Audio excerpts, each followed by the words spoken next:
Vamos lá, galerinha, vamos continuar agora, ó. Ritmo aqui nas nossas questões. Questão 41. Ocorre o desvio de poder de forma omissiva quando um agente público que detém o poder-dever de agir se mantém inerte, ao passo que o excesso de poder caracteriza-se pela necessária ocorrência de um transbordamento do poder-dever de agir do agente público, não sendo cabível na modalidade omissiva. Galerinha, pensa comigo no seguinte: o excesso de poder acontece quando uma autoridade pública deixa de exerce uma competência que não seria dela. Você pode ter o excesso de poder na forma omissiva? Pode.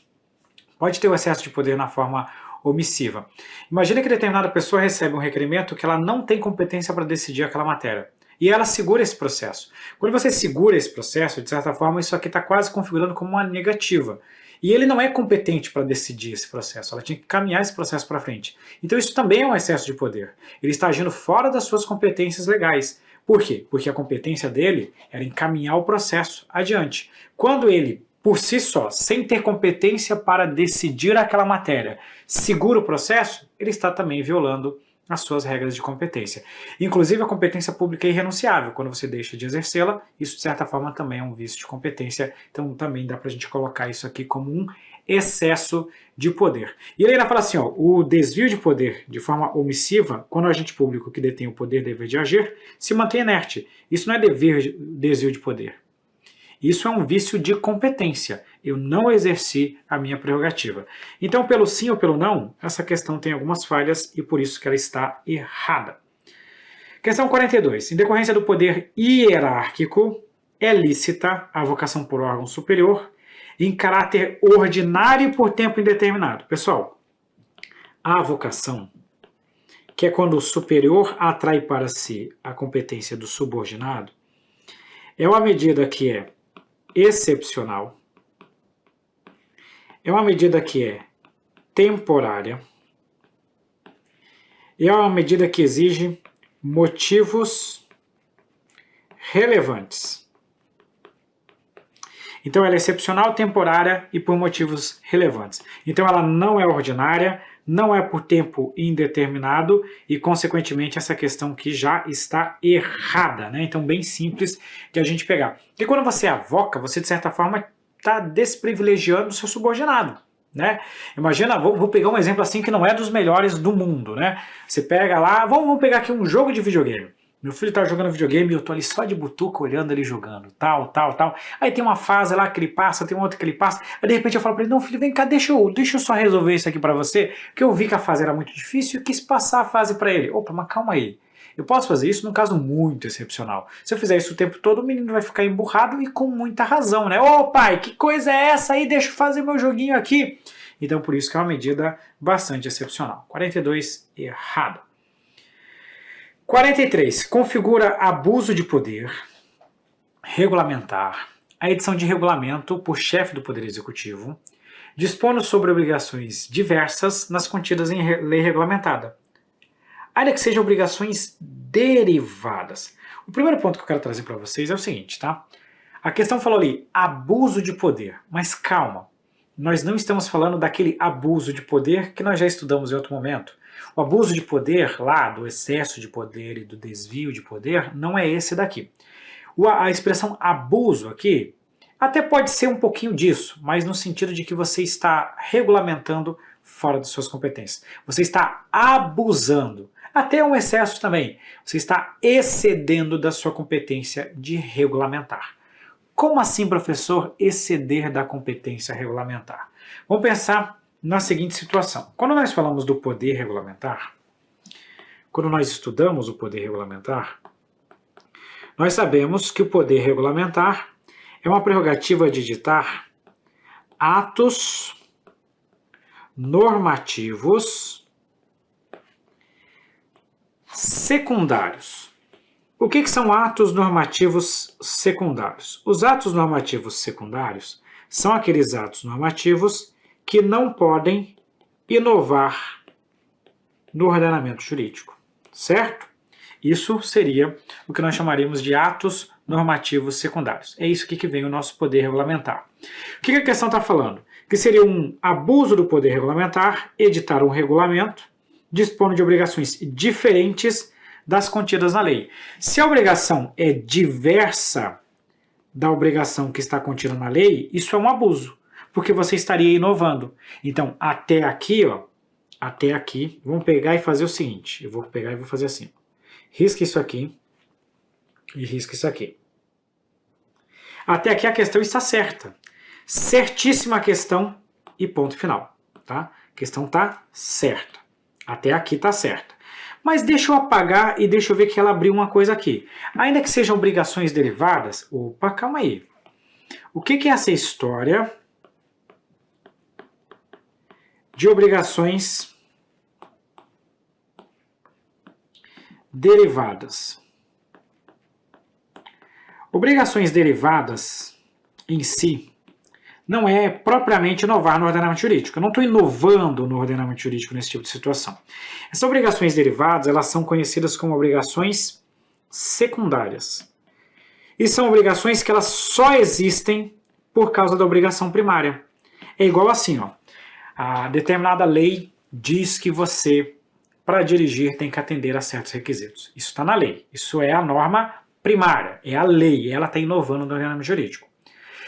Veio o regulamento e diz, para comprovar determinado requisito, você tem que apresentar a cópia da sua carteira de identidade. Apresentar a cópia da carteira de identidade é uma obrigação, certo? Mas não é lá aquela obrigação. Essa obrigação só existe para a gente poder cumprir a obrigação primária. Consegue perceber como ela é uma obrigação derivada? É uma obrigação acessória, que só existe porque eu tenho uma obrigação primária? Essas podem ser instituídas por regulamento. Então, o trecho final que fala assim, ainda que sejam obrigações derivadas, está errado. Por que está errado? Porque obrigação derivada eu posso instituir por regulamento. Nesse caso, não seria um abuso do poder regulamentar. Mas, ponto e calma. Genericamente falando, poder regulamentar não inova no ordenamento jurídico. Eu nem consideraria isso aqui como inovar no ordenamento jurídico. Quando é que você pode inovar no ordenamento jurídico com poder regulamentar? Por meio dos decretos autônomos e dos regulamentos autorizados. Não é nenhum e nem outro isso aqui. Porque eu não estou inovando propriamente dito. Eu só estou disciplinando a obrigação primária. Como que você cumpre a obrigação primária? Apresentando esses documentos. Basicamente é isso que a gente está fazendo. E isso não seria abuso do poder regulamentar, e por isso que a questão está errada. As questões em geral são fáceis, mas essa daqui já botou uma dificuldadezinha um pouquinho mais interessante. O administrador público age no exercício do poder hierárquico ao editar atos normativos com o objetivo de ordenar a atuação dos órgãos subordinados. Galerinha, olha só, um macete para vocês, tá? Que só serve para o CESP, tá? Só serve para o CESP. Edição de atos normativos. Edição de atos normativos. Você tem que olhar o seguinte. Essa sua questão falou que é um ato interno. É um ato editado pelo superior, direcionado aos seus subordinados. Isso aqui é o que nós chamamos de ato ordinatório. Nesse caso, o poder que nós vamos aplicar é o poder hierárquico, tá? Macetezão do CESP. Nesse caso aqui, ele vai botar com poder hierárquico, porque é um ato ordinatório, apesar de ser um ato normativo. Número 2. O ato foi direcionado a condicionar barra restringir direitos. Por exemplo, um regulamento que regulamenta o Código de Trânsito Nacional. Estou regulamentando o Código de Trânsito, estou condicionando, restringindo direitos. Nesse caso aqui, o poder é de polícia.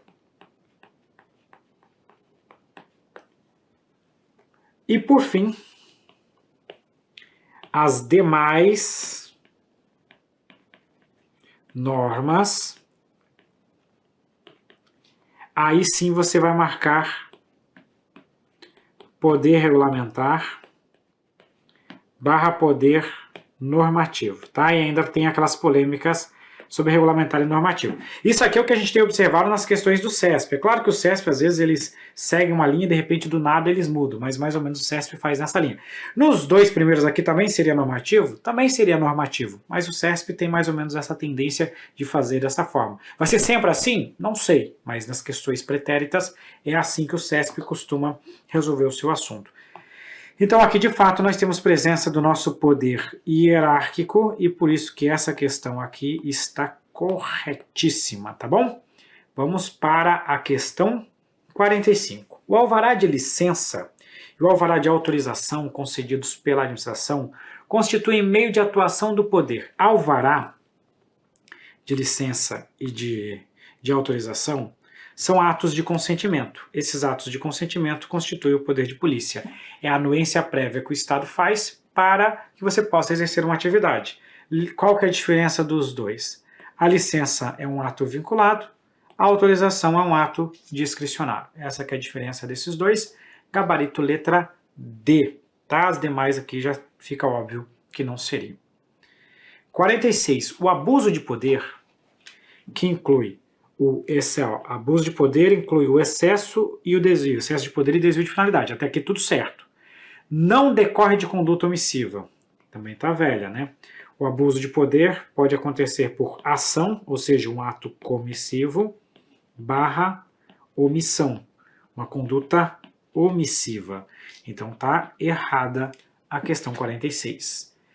Questão 47. Constitui poder de polícia a atividade da administração pública ou de empresa privada ou concessionária com delegação para disciplinar e limitar direito, interesse ou liberdade, de modo a regular a prática de ato em razão do interesse público relativo à segurança. Tá? Pessoal, olha só. Quem é que exerce o poder de polícia? A administração pública. Pergunto para vocês, empresa privada exerce o poder de polícia? Não. Concessionária exerce o poder de polícia? Não. Professor, mas o STF não mudou isso? O STF admite a delegação para entidade administrativa de direito privado, prestadora de serviço público, própria do Estado em regime não concorrencial. A delegação tem que ser por lei, o capital tem que ser majoritariamente público e ela tem que compor a administração indireta. Isso aqui, então, não é delegação do poder, não é o que o STF admite, e por isso que esse quesito está errado. O outro ponto é o seguinte, limitar direito e interesse para disciplinar é quando você elabora a norma. Disciplinar entraria na fase de ordem de polícia, e a ordem de polícia é indelegável para as entidades de direito privado. Só poderia delegar para a entidade de direito público. Então está errado a 47. Questão 48. Né? A questão 48 traz assim, acerca do poder de polícia, poder conferido à administração para impor o exercício de direitos e atividades individuais em função do interesse coletivo. Que filosofia! Julgo o item a seguir. O poder de polícia é indelegável. O cara bota o enunciado gigante e a questão é a seguinte. O poder de polícia é indelegável. Errado. Por quê? Ah, professor, mas não tem polêmica? Não, não tem polêmica. O poder de polícia é delegável às entidades administrativas de direito público, em todas as suas fases. Uma autarquia pode receber a delegação do poder de polícia em todas as suas fases, no sentido que nós empregamos do termo delegação. Então só isso já torna a questão errada. Além disso, eu posso delegar para as entidades administrativas de direito privado, prestadoras de serviços públicos, atendendo aos demais requisitos. Então está errada a nossa questão 48. Questão 49. A polícia administrativa propõe-se a restringir o exercício de atividades ilícitas e, em regra, tem caráter preventivo. Isso. Olha só, eu não quero evitar as atividades ilícitas? Quero. Eu quero que a pessoa dirija um veículo de qualquer forma, que ela construa de forma irregular? Não. Eu quero limitar essas atividades ilícitas. E, em regra, o caráter preventivo é prévio, certo? Professor, mas atividade ilícita não seria a polícia judiciária? Você está confundindo ilícito com crime e contravenção penal. O crime e contravenção é uma forma de ilícito, mas nem todo ilícito tem natureza penal. nós temos os ilícitos administrativos. Eu não quero que você construa de forma irregular, eu não quero que você dirija de forma irregular. Mais ou menos dentro dessa ideia, a questão 49 está certa. Vamos à questão de número 50. São características do poder de polícia a discricionariedade, a autoexecutoriedade e a coercibilidade. Perfeito, né? Nós já resolvemos outras questões sobre isso. É o DAC. Tem alguns autores que colocam mais um atributo, tá? Que nunca vi cair em prova, mas eu vou colocar aqui para o comentário da questão não ficar vazio. Nós falamos que é o aspecto negativo. O que seria o aspecto negativo? O poder de polícia, ele tem um aspecto negativo, porque ele limita, ele condiciona. Veja, ele é negativo, eu estou limitando a sua atividade. E nisso ele é diferente do serviço público, que tem um aspecto positivo. Serviço público você presta alguma coisa, tipo o transporte coletivo, a distribuição de água tratada, a distribuição de energia elétrica. Você faz, dá, entrega. Serviço público positivo, poder de polícia negativo, tá bom? Então com isso, mas o DAC resolve basicamente todas as questões e por isso que a questão está certa. Próxima questão. As sanções administrativas aplicadas no exercício do poder de polícia decorrem necessariamente do poder hierárquico da administração pública. Pessoal, poder de polícia é para particulares, certo? Particulares em geral. Existe hierarquia entre a administração pública e os particulares? Não. Então aqui eu não tenho poder hierárquico. Galera, a aplicação de penalidades a particulares em nenhuma hipótese tem poder hierárquico. Porque o poder hierárquico é para servidores, só para eles, tá? Seria o poder hierárquico. O poder disciplinar é que alcança servidores e particulares sujeitos à disciplina interna. Mas aí nesse último caso não tem hierarquia. Então por isso que está errada a questão 51. Questão 52. O poder disciplinar da administração pública é considerado discricionário nos procedimentos previstos para apuração de faltas disciplinares. Tendo em vista que não existem regras rígidas, por exemplo, para considerar a gravidade da infração e arbitrar a pena. Isso aqui segue algumas doutrinas, um pouquinho da de Pietro, inclusive, tá? Como é que funciona a natureza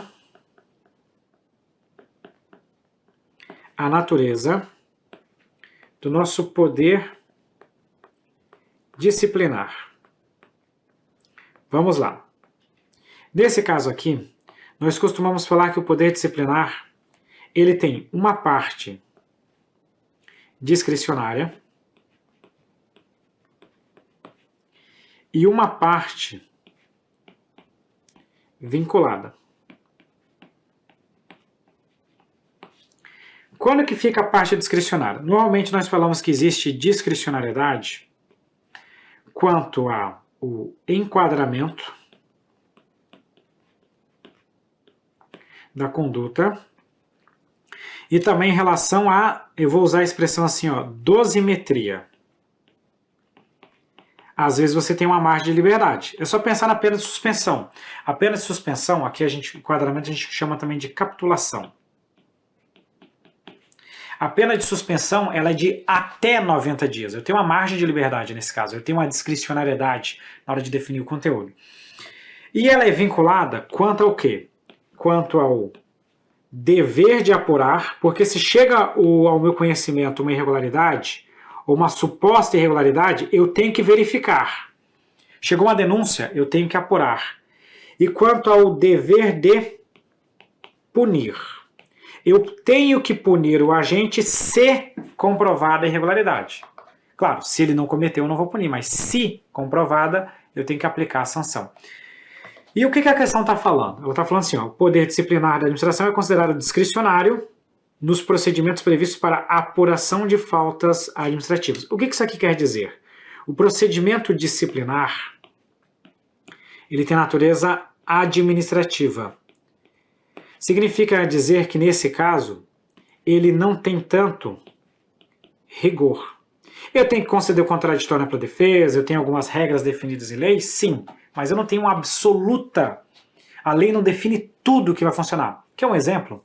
A comissão processante pode produzir provas, pode pedir para realizar perícias, ela age de ofício, ela tem discricionariedade. Eu sou o presidente da comissão e penso, pô, vamos fazer isso aqui? Cara, vamos fazer isso aqui. Não tem uma discricionariedade? Tem, porque a administração pode agir de ofício no processo disciplinar. É diferente do processo penal em que ele é mais rigoroso.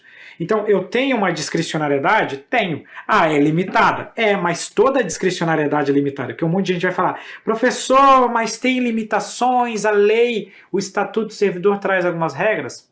Traz, mas não é absoluto, ele não amarra tudo. Então, tem uma discricionariedade no procedimento? Óbvio que tem. Não tem como dizer que não. Tem uma discricionariedade na condução do procedimento de apuração, ainda que algumas regras sejam definidas em lei. Mas aí é que está o X. Todo ato discricionário tem algumas balizas definidas em lei. E continua. Tendo em vista que não existem regras rígidas. Perfeito. Por exemplo, para considerar a gravidade, a lei, vou pegar mais uma vez a Lei 812 como exemplo. A Lei 812 fala que você deve considerar, fazer a análise, considerando as situações agravantes, atenuantes, o contexto. Você vai analisar o caso. Vamos pegar um exemplo. Descumprir as ordens superiores é um descumprimento de um dever. A pena é advertência. Insubordinação grave também é descumprir a ordem do superior, porém tem uma gravidade maior. Consegue perceber como são duas características diferentes? Você vai analisar qual que é a gravidade dessa conduta. E arbitrar a pena, quando possível, tá? Por exemplo, a suspensão, eu tenho uma margem de liberdade até 90 dias. Eu vou fazer a arbitragem, a valoração, a definição da dosimetria da penalidade que será aplicada. Sim, eu tenho essa margem de liberdade, logo essa questão está correta. É lógico que essa questão ela tem que ser lida dentro de um contexto, porque nem sempre é assim. O STJ, por exemplo, disse que quando configurada uma situação prevista no artigo 132 da Lei 812, que trata da pena de demissão, a autoridade não tem discricionariedade para aplicar outra pena. De forma mais simples, se a lei diz que é demissão, tem que aplicar a demissão e ponto final. Ou seja, a decisão ali é vinculada. Então existem hipóteses em que haverá vinculação. Mas é igual falar do poder de polícia. Ele não é, em regra, discricionário. O poder disciplinar também tem discricionariedade em alguns aspectos e será vinculado em outros aspectos, tá bom? Então por isso que essa questão está devidamente correta, tá?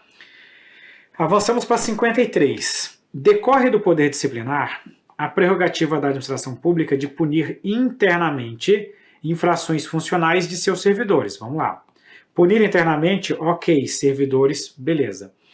E as infrações administrativas cometidas com particulares com quem o ente público tem algum vínculo. Ótimo.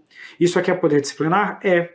São justamente os dois clientes do poder disciplinar, os servidores e os particulares com vínculo especial. Logo, a questão está certa. 54. Embora possa exercer o poder de polícia fiscalizatório, as sociedades de economia mista não podem aplicar sanções pecuniárias, em qualquer caso.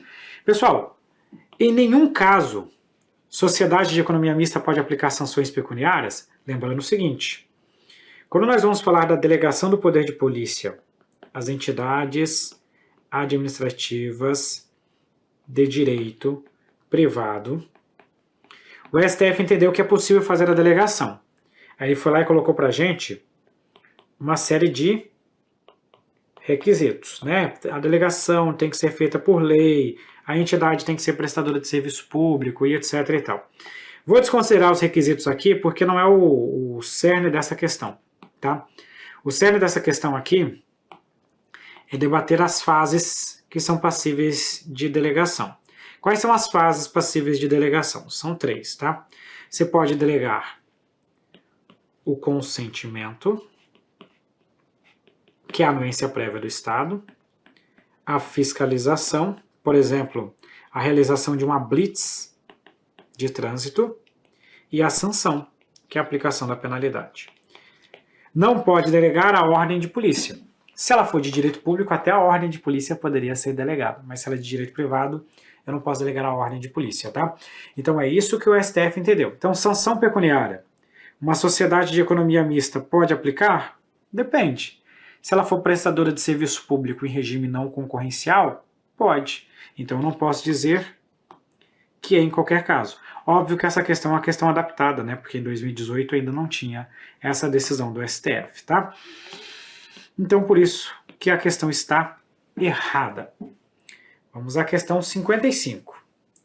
A demissão de servidor público configura a sanção aplicada em decorrência do poder de polícia administrativo. Opa, calma aí. Demissão é poder disciplinar, né? Então já sei que a questão está errada, que ela falou poder de polícia. Uma vez que se caracteriza como atividade de controle repressiva e concreta, com fundamento na supremacia do interesse público. Eles até colocam uma justificativa bonita, mas nós sabemos que isso aqui é poder disciplinar e por isso que a questão está errada. 56. Poder discricionário corresponde à prerrogativa do gestor público de avaliar a conveniência e oportunidade de praticar determinado ato administrativo. Veja só, falou em conveniência e oportunidade, já é automático. Conveniência e oportunidade, poder discricionário. Logo a questão está certa. Veja, agora não tem mais que perder muito tempo em cada uma das questões. Nós conseguimos avançar bem rápido, né? 57. A administração pública exerce o poder disciplinar ao aplicar sanções, por exemplo, a um motorista particular que dirige seu veículo em velocidade acima da máxima permitida. Olha só. Poder disciplinar ao aplicar sanções a um motorista que dirige seu veículo em velocidade acima da permitida. Esse motorista tem o quê? Tem um vínculo geral, não tem um vínculo específico, tá? Qualquer pessoa pode ser motorista. Então, qual que é o poder que nós estamos aplicando aqui? Nós estamos aplicando o nosso poder de polícia e não poder disciplinar, como falou a questão, e por isso que ela também está errada. 58. Aqui não tem moleza não, é ritmo intenso. Ao exercer o poder regulamentar, a administração pública pode extrapolar os limites do ato normativo primário, desde que o faça com vistas à finalidade pública, né? Não tem aquela famosa frase de boas intenções o inferno tá cheio? Galera, pensa comigo, vou exagerar. Imagina você é um particular, você não tem nada a ver com a administração pública. Você pode elaborar uma lei com uma boa intenção? Eu vou elaborar essa lei, mas olha só, pensa só. Todo mundo olha e fala, cara, mas que ideia boa que foi essa sua lei, nossa, que legal. Você pode? Não. O simples fato de você atender ao interesse público não permite que a administração pública extrapole os limites do poder regulamentar. Poder regulamentar, em regra, editados normativos secundários. Poder regulamentar só pode inovar no ordenamento jurídico se for um decreto autônomo, dentro dos limites constitucionais, ou se for o tal do regulamento autorizado, que configura um procedimento denominado de deslegalização. Não é nenhuma dessas situações que está tratando a questão. Logo, eu não posso fazer esse tipo de medida e por isso que a questão está errada, tá? Vamos avançando mais um pouco, questão 59. Por meio do poder de polícia administrativo, a autoridade policial tem competência para convocar testemunha para depor em delegacia policial. Pergunto para vocês o seguinte: depor em delegacia policial, que tipo de atividade que a gente está tratando aqui? Nós estamos tratando de uma atividade de polícia judiciária. Isso aqui é uma atividade de inquérito, tá? Uma atividade ligada ao âmbito penal. Você produz o inquérito para depois ter ação penal. Isso é polícia administrativa? Absolutamente não. Então, por isso que essa questão está errada. Não é polícia administrativa, mas polícia judiciária, tá bom? E por fim, questão 60. O poder hierárquico se manifesta no controle exercido pela administração pública direta sobre as empresas públicas. Eu falei para vocês que existem situações em que não existe hierarquia. E quando eu falei das situações em que não existe hierarquia, entre diversas situações, uma delas que eu citei é na relação entre a administração direta versus a administração pública indireta. Nesse caso aqui nós temos tutela, vinculação, controle finalístico, mas não hierarquia. logo eu não tenho poder hierárquico sobre uma empresa pública. É só lembrar das tretas aí sobre, aqui tudo bem que não seria uma empresa pública, seria uma sociedade de economia mista, mas a mesma lógica, treta aí sobre combustível. Tem hierarquia? Pode o presidente da república chegar e baixar o preço do combustível de uma vez só? Diretamente não. Ele pode utilizar de outros mecanismos, mas diretamente ele não pode fazê-lo, porque não existe hierarquia entre a administração direta e a administração indireta. Consequentemente, a questão 60 está errada, e com isso nós fechamos mais um bloco de resolução de questões. Um grande abraço e até a próxima!